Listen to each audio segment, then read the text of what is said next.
La TVT au cœur de l'information.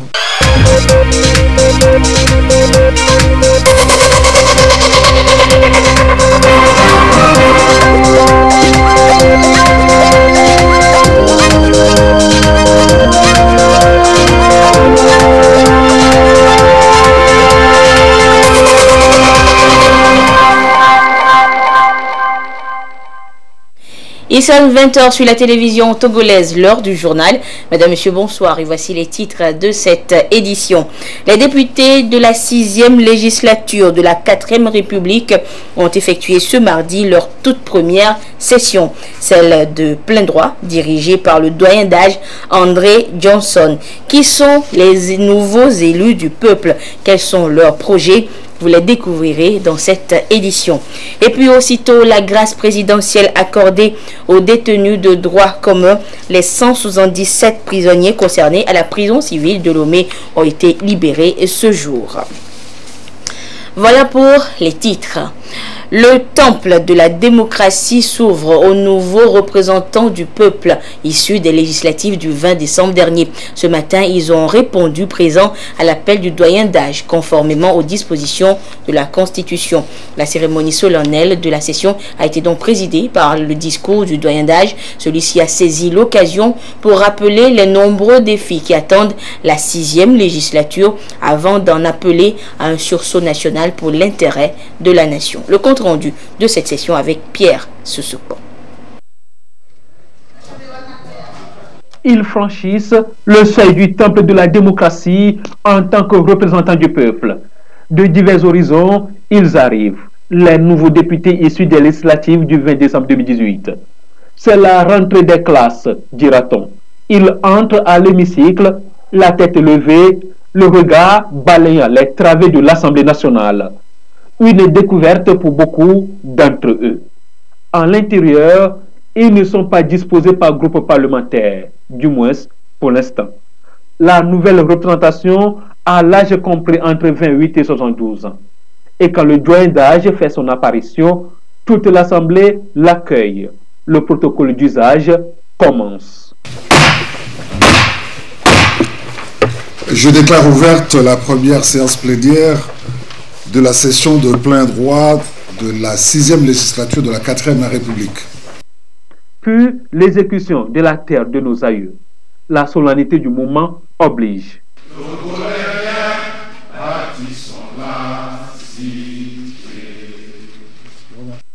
André Johnson est aux commandes. Le doyen d'âge va donc livrer son discours de circonstance et les députés sont tout tués. J'ai conscience que le chantier qui nous attend est énorme, que le monde entier nous observe et que nous devons poser des actes qui garantissent l'enracinement de notre démocratie. Mesdames et messieurs les députés, chers collègues, distingués invités, mesdames et messieurs, la République s'incarne dans les hommes investis par le suffrage populaire qui s'organise dans l'antre de la démocratie, qui est notre Assemblée nationale. C'est à cet effet que je voudrais exprimer toute ma gratitude, particulièrement au président Dramane Dramani et à son bureau, ainsi qu'à tous les députés de la 5e législature pour tout le travail abattu pendant ces 5 ans. Qu'ils trouvent ici mes sincères remerciements. C'est aussi l'occasion d'avoir une pieuse pensée pour nos frères qui ont été arrachés à notre affection au cours de la 5e législature. Aussi, voudrais-je vous prier de bien vouloir vous lever afin d'honorer la mémoire de feu El Hadj Kalouko Diabaté et Kosigan Kodjogan par une minute de silence.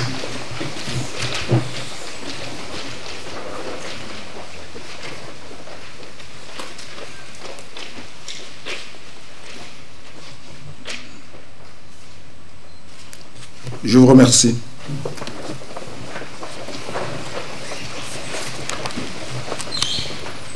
Mesdames et messieurs les députés, distingués invités, mesdames et messieurs, notre session s'ouvre alors que des cœurs sont encore meurtris. suite aux épisodes regrettables et douloureux que notre pays a connus ces derniers temps. Nous assurons les familles de toutes les victimes, d'où qu'elles viennent, de notre proximité compatissante et fraternelle. Je voudrais saisir cette occasion pour saluer une fois de plus la détermination des braves populations togolaises qui, par leur ardeur, dévouement et courage, ont contribué, à travers les élections législatives du 20 décembre 2018, à élire les 91 députés que nous sommes. Je m'en voudrais de ne pas saluer ici la mobilisation tout aussi forte de la communauté internationale, régionale et sous-régionale, pour leur implication dans la crise togolaise. Que tous trouvent ici, par ma voix, l'expression de la profonde gratitude de la représentation nationale. Comme je l'ai dit tantôt, les défis qui nous attendent sont énormes pour faire avancer notre pays sur la voie du développement et de la construction de la destinée commune. Il s'agit d'aller rapidement aux réformes constitutionnelles et institutionnelles afin de consolider la paix dans notre pays. Et j'ai foi en notre capacité à transcender nos divergences pour faire évoluer le cadre institutionnel et politique qui demeure une profonde aspiration du peuple togolais. Nous avons également l'impérieux devoir de voter des lois justes et équitables et qui renforcent le développement socio-économique dans l'intérêt général. C'est dire que nous devons traduire leurs craintes, leurs espoirs et les aspirations profondes de nos concitoyens. Le décor est planté. La 6e législature a de nombreux défis à relever. Parmi ceux-ci, les réformes institutionnelles et constitutionnelles. Le locataire provisoire du perchoir en appelle à un sursaut national. Et c'est pourquoi j'en appelle à un sursaut national pour que cette législature marque à jamais l'histoire de notre nation. L'amour de la patrie et les valeurs nationales doivent guider nos échanges.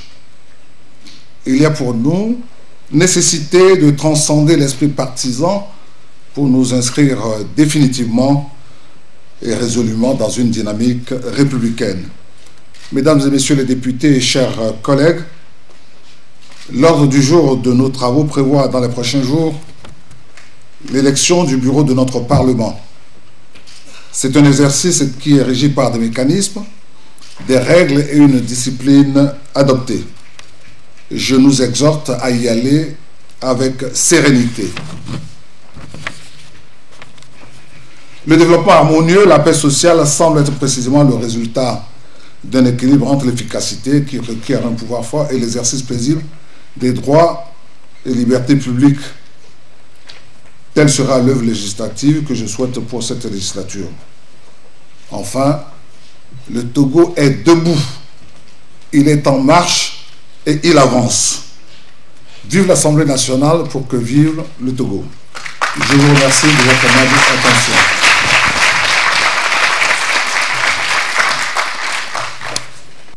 Fort de cette liberté individuelle et pour que vive le Togo, les nouveaux élus ont levé pour la première fois la main à cette session inaugurale de plein droit, comme cela sera souvent, sans doute, le cas pour le reste de la législature. Et chacun visiblement affiche le dynamisme en ce premier jour au service de la nation.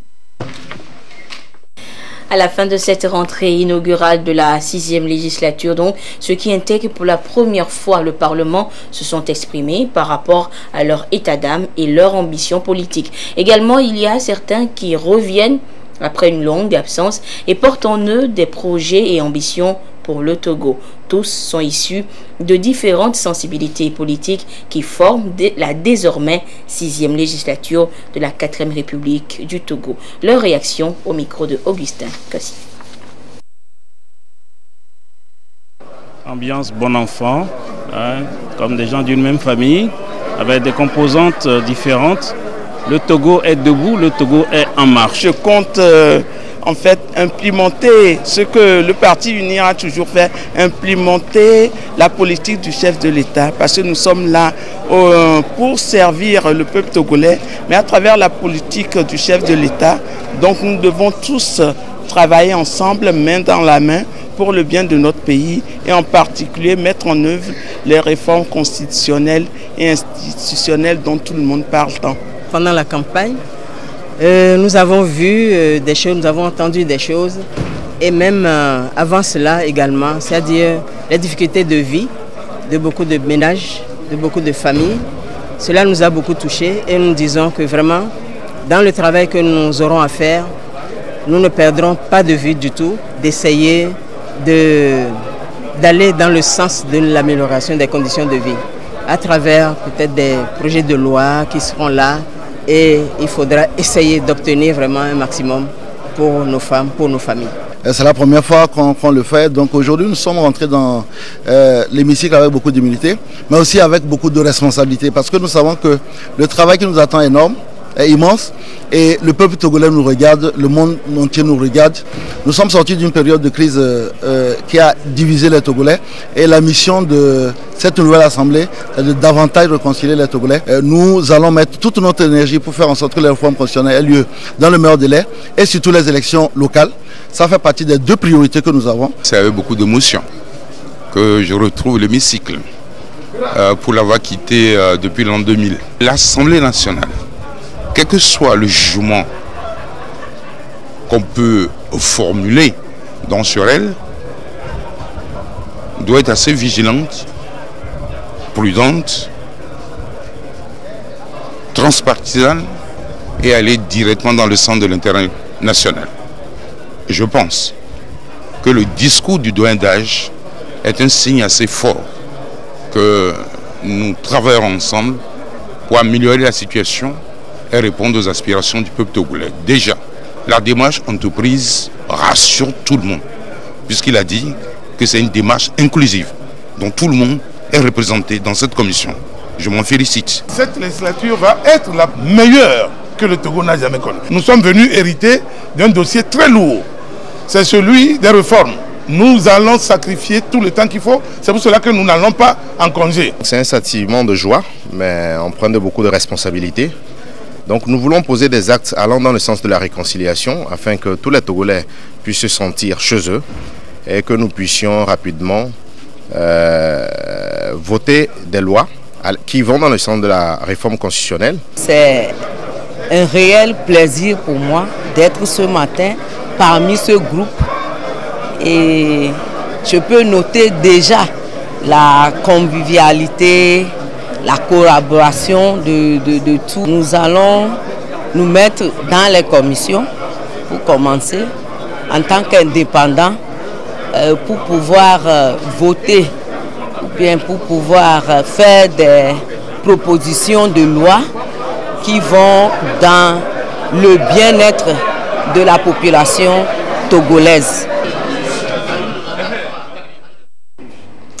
91 députés, dont 15 femmes, ont donc siégé après leur élection le 20 décembre dernier. Parmi eux, André Johnson, le doyen d'âge, 11 ans, et Amiganvi Vincent, le plus jeune, 28 ans. Pour cette session, les deux personnalités ont officié, le doyen d'âge en tant que président et le plus jeune au titre de secrétaire parlementaire. 2 noms, 2 personnalités, 2 âges et 2 partis politiques pour une seule et même cause. Le portrait croisé du doyen d'âge et du plus jeune député de la 6e législature, c'est un dossier de Augustin Kossi. De la configuration de cette 6e législature de la 4e République, 2 figures retiennent les attentions.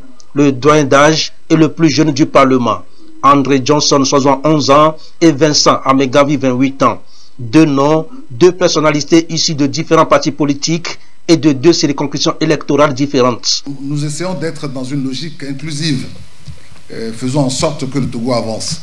Et rien ne doit nous empêcher d'avancer. Dès lors que nous nous comprenons, dès lors que nous avons comme objectif le développement de ce pays. Le doyen d'âge, André Johnson du parti Union des forces de changement UFC, enseignant angliciste de formation, est habitué des arcanes de la politique togolaise. Le second, le plus jeune, Vincent Amegavi du nouvel engagement togolais net, un novice qui a fait ses premiers pas dans la politique il y a seulement 6 ans. Mais il compte certainement s'appuyer sur les expériences de ses aînés et surtout sur la vision politique de son parti politique pour bien mener les discussions législatives. Nous comptons d'abord travailler avec la jeunesse surtout. Bien qu'étant différents au point de vue âge et expérience sur la scène politique, tous deux ont les ambitions pareilles. Créer au Parlement les conditions nécessaires pour que là où les précédents ont échoué, la 6e législature puisse réussir. Plus de 400 détenus de droit commun ont bénéficié de la grâce présidentielle sur l'ensemble du territoire national. Ceux de Lomé ont été libérés ce matin même au lendemain de cette grâce à la prison civile de Lomé. Le compte rendu avec Yves Abévivi. Au total, 454 détenus de droit commun ont bénéficié de la grâce présidentielle par le décret numéro 2019-001-PR. À la prison civile de Lomé, ils sont 176 personnes à bénéficier de cette faveur du chef de l'État, Faure Zinania Singwe, en ce début d'année 2019. Cette grâce du chef de l'État a été saluée par les responsables de la prison civile de Lomé. Pour ces derniers, l'action de bienfaisance apporte un allègement aux difficultés de la prison. Nous avons reçu une bénédiction en ce début d'année en recevant le décret accordant la grâce présidentielle aux détenus.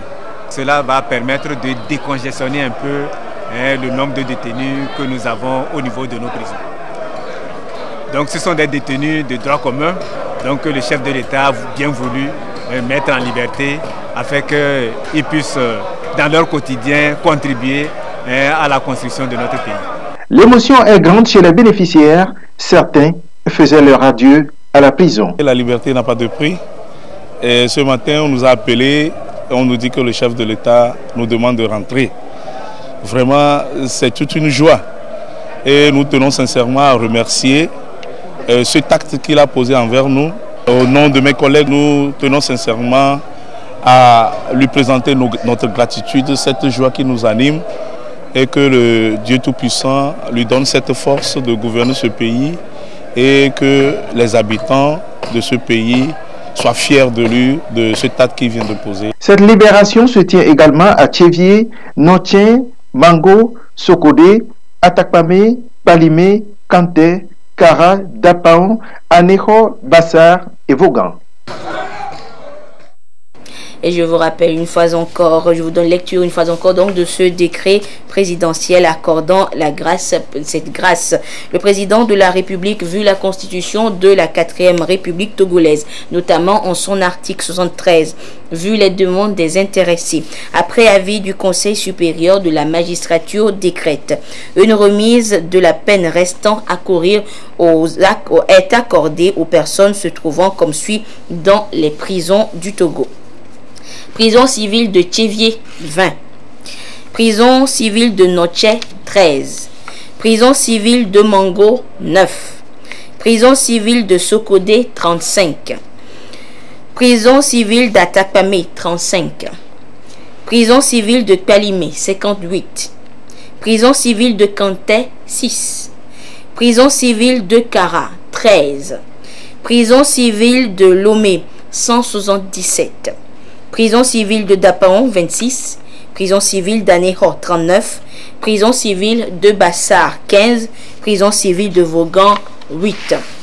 Le garde des Sceaux, ministre de la Justice et des Relations avec les institutions de la République est chargé de l'exécution du présent décret qui sera publié au journal officiel de la République togolaise. La suite de cette édition avec ce petit retour ce soir en 2018. Et cette année, elle aura donc été marquée pour le Togo. Elle aura été pour le Togo une année de grandes réalisations et d'initiatives visant à promouvoir l'écosystème numérique. De l'éducation à la finance, en passant par l'entrepreneuriat ou encore le juridique, aucun domaine n'a échappé au numérique en 2018. Des lois, des projets, des récompenses, des formations et des appuis, tout a été fait pour que l'économie numérique soit au cœur de toutes les actions entreprises. Que s'est-il donc exactement passé dans le numérique au Togo en 2018? Retour sur les grandes actions entreprises ce soir avec Augustin Kossi. Et c'est le grand format de cette édition. 2018, année de grandes réalisations et d'initiatives innovantes pour le secteur de l'économie numérique au Togo. Des actions entreprises qui ont pour objectif d'impacter l'écosystème numérique et l'économie du pays. À l'entame de l'année, le gouvernement a lancé le Wi-Fi Campus dans les universités et campus de Lomé et de Kara. Une infrastructure interconnectant par Internet commun qui permet à plus de 72 000 acteurs de l'enseignement supérieur de bénéficier de 100 heures de navigation haut débit par mois. Un mois après, la société Théolis a lancé ses activités de fourniture d'accès Internet haut débit au Togo pour permettre aux étudiants et aux professionnels issus de divers secteurs d'activité d'accéder à des cursus diplômants et certifiants via le réseau Internet mobile. Un accord a été signé entre l'opérateur télécom Orange et Open Classroom. Ceci ouvre la voie aux cours en ligne au Togo. L'année 2018 a été également riche en initiatives visant à améliorer la connectivité et le déploiement du réseau. Le déploiement de rapports Wi-Fi publics sur toute l'étendue du territoire national, l'hébergement de l'administration publique togolaise sur le cloud, ainsi que l'apport de la fibre optique à domicile à Lomé par Vivendi Africa Group. La 4G s'invite également sur le marché des fournisseurs d'accès Internet au Togo. Au duopole Togocell Move, des licences 4G ont été attribuées en mai. En plus, dans le secteur de l'éducation, une plateforme est dédiée à l'amélioration significative des performances, l'environnement numérique, du travail dans les lycées techniques et scientifiques du Togo. Le gouvernement a mis également sur orbite le projet Galilée destiné à doter chaque étudiant des universités publiques un ordinateur portatif. Dans le souci d'apporter une plus-value à la qualité de la formation scientifique supérieure au Togo, l'Université de Lomé a lancé son premier laboratoire numérique. La première conférence nationale sur l'open data au Togo a lieu sur la thématique des données ouvertes, leur nécessité et leur appropriation par l'ensemble des acteurs de développement du Togo. L'économie numérique a abordé aussi les questions relatives aux finances et aux transferts monétaires. La politique d'inclusion financière a reçu un coup de pouce avec le lancement du compte épargne éco-CCP. Ce compte épargne permet à la Poste de développer des nouveaux relais de croissance. Autre projet, le Togo Pay, une plateforme mise en place pour l'interopérationnalité des services financiers électroniques. De plus, la première crypto-monnaie africaine s'est alliée à la microfinance togolaise. Elle a signé avec une dizaine de structures de microfinance locales des partenariats actant ainsi son entrée sur le marché togolais. Outre tout cela, le gouvernement entend doter le pays d'un nouvel arsenal juridique dans la réglementation contre les dérapages sur les réseaux sociaux. Des mesures de régulation ont été annoncées, à savoir l'adoption prochaine d'une loi sur les fake news, de même que la création d'une plateforme de signalement. L'univers de la technologie a pris aussi quartier au premier semestre de l'année 2018 à Lomé avec en toile de fond la cybersécurité. Et ce, pour la troisième fois consécutive. L'adoption d'un projet de loi sur la régulation des médias en ligne intervient un mois plus tard. Il modifie les anciens textes et permettra au Togo de mieux réguler les activités de la presse électronique. À cela s'ajoute la loi sur la cybersécurité et la lutte contre la cybercriminalité, un nouvel outil juridique qui a pour vocation la prise en charge des questions de la cybercriminalité et la création d'une agence nationale de cybersécurité. La promotion des startups a été bien entendu aussi ressentie au cours de l'année 2018. Une dizaine de jeunes ont été primés dans plusieurs domaines. Outre la problématique de la cybersécurité, se pose aussi le défi de la souveraineté numérique. Le gouvernement s'y emploie en lançant la construction d'un data center carrière hôtel, une infrastructure à travers laquelle les entreprises peuvent entreposer en toute sécurité leurs serveurs. Et aussi l'ouverture d'un capital de Togocom a-t-elle été annoncée en octobre pour permettre au holding né de la fusion de Togo Cellulaire et Togo Télécom de consolider sa capacité d'investissement et de bénéficier des dernières innovations en matière de TIC. L'année 2018 vient certes d'être bouclée, mais elle reste encore présente dans nos esprits.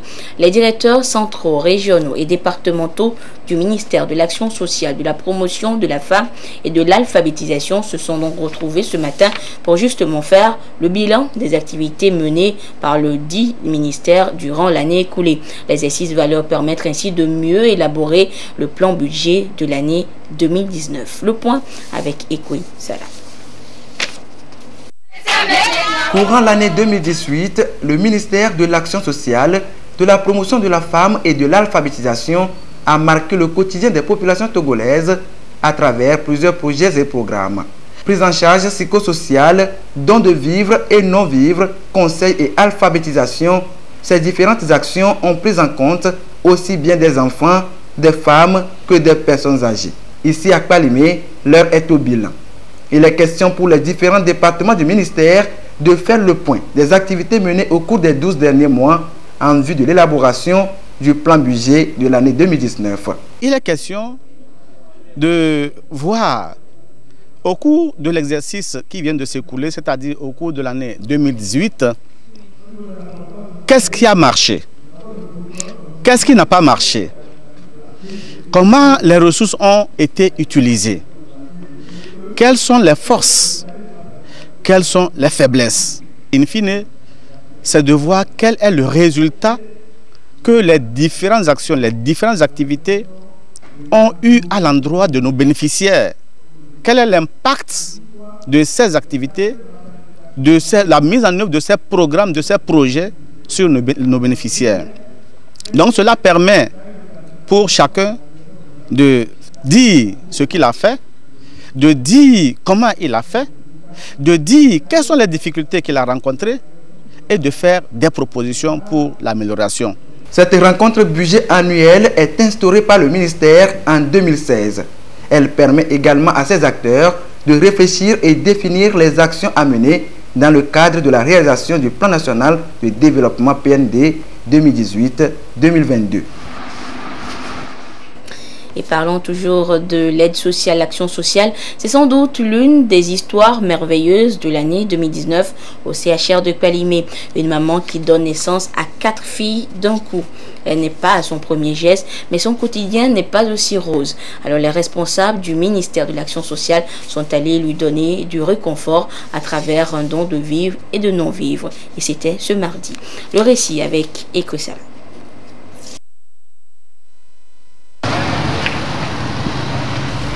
Depuis environ 2 semaines, tous les regards sont tournés vers la maternité du centre hospitalier préfectoral de Kpalimé.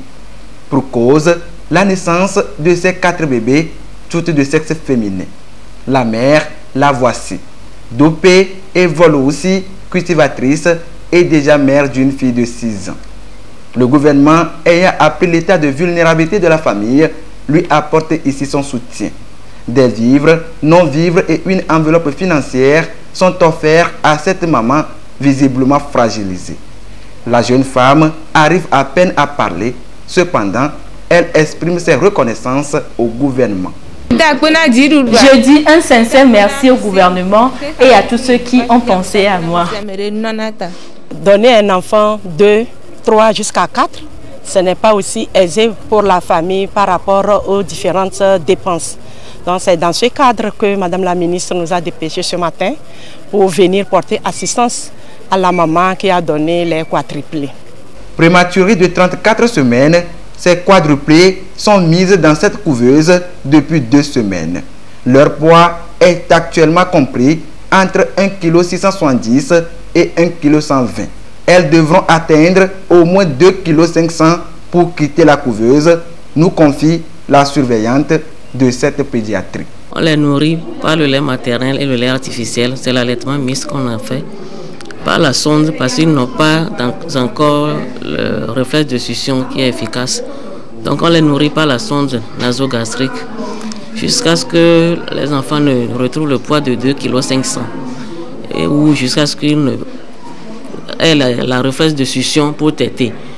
Évidemment, les 4 ne peuvent pas avoir suffisamment de lait maternel. Ils sont obligés d'ajouter le lait artificiel. Donc, ils sont maintenant dans la couveuse au chaud et chaque jour, on les pèse, On les nourrit toutes les 2 heures, on les donne le lait maternel. Une jeune dame donc à suivre et à accompagner sur tous les plans. Et le ministère s'y engage. Une démarche qui appelle à d'autres bonnes volontés pour que ces enfants grandissent dans les meilleures conditions. Tournoi de football à Bouladé dans la préfecture d'Assoli. La compétition a été baptisée Tournoi de la paix Fort Nyazingbe. La finale a été jouée dimanche dernier et remportée par Scorpion FC d'Afidi. Le résumé avec Nestor Mouzou. 4 équipes ont participé à la compétition. L'équipe cantonale de Bouladé, l'équipe cantonale d'Awengelo, Dynamique Football Club de Bouladé et Scorpion FC d'Afidi. Avec 4 équipes, la première étape était les demi-finales. À l'issue de cette étape, Scorpion FC d'Afidi et l'équipe cantonale de Bouladé se sont qualifiés pour la finale. En finale, Scorpion FC d'Afidi a joué en maillot bleu et l'équipe cantonale de Bouladé en rouge. Tournoi de la paix Fort Nyazingbe est le titre donné à la compétition, ceci par rapport au climat de paix qui a régné à Bouladé et dans toute la préfecture d'Assoli avant et pendant les élections législatives et qui règne encore. Nous sommes en apprentissage, comme c'est une première fois, nous aimerions que ça se répète. Nous sommes ici en tant que population cosmopolite dans Bouladé. Et entre nous, il n'y a aucun problème. Compte tenu des mouvements qui se sont passés de part et d'autre à Bouladé, les élections se sont déroulées dans de bonnes conditions. C'est sur le terrain du CEG de Bouladé que le tournoi s'est déroulé. Ce terrain a été aménagé par le chef d'état-major général des forces armées togolaises qui est en même temps le parrain de la compétition. C'est à juste titre que nous saluons cette compétition qui vient après l'aménagement du terrain de sport de l'établissement par le chef d'état-major général de FAT, à qui nous disons merci. Et c'est à l'inauguration donc de ce terrain qu'il a fait organiser une compétition. Les jeunes d'ici aiment le sport. Et quand vous voyez cette mobilisation, vous comprenez qu'il a choisi l'activité qu'il fallait pour que le message aussi passe. Parce que ces activités, sans la paix, ni la jeunesse, ni toute la population ne peuvent mener librement leurs activités. Entre l'équipe cantonale de Bouladé et Scorpion FC d'Afidi, au temps réglementaire, aucune équipe n'a réussi à prendre le dessus. Ce sont les tirs au but qui ont décidé de l'équipe victorieuse. Et ce sont les Bleus d'Afidi qui ont réussi 3 tirs contre 1 au rouge de Bouladé. L'organisation a fait de sorte que chaque équipe participante ait une coupe, des jeux de maillot et des enveloppes. Au niveau des enveloppes, Dynamique de Bouladé, 4e, a empoché 50 000 francs CFA. 75 000 francs pour l'équipe cantonale d'Awengelo, 3e, 100 000 francs pour l'équipe cantonale de Bouladé, 2e, et 150 000 francs pour Scorpion d'Afidi, vainqueur du tournoi. Et puis sachez également que un nouveau port de pêche plus moderne et plus adapté est en construction pour révolutionner le secteur halieutique au Togo. Un don de l'État japonais. Et le chantier a été visité cet après-midi par plusieurs membres du gouvernement, au devant desquels le ministre en charge de la pêche. Ils sont allés inspecter le niveau d'exécution des travaux qui seront livrés à l'État togolais d'ici à fin 2019. Nous reviendrons en détail sur cette visite de chantier dans nos prochaines éditions. Et c'est sur cette information que se referme ce journal. Merci de votre fidélité à la télévision togolaise. Excellente suite de nos programmes. Au revoir.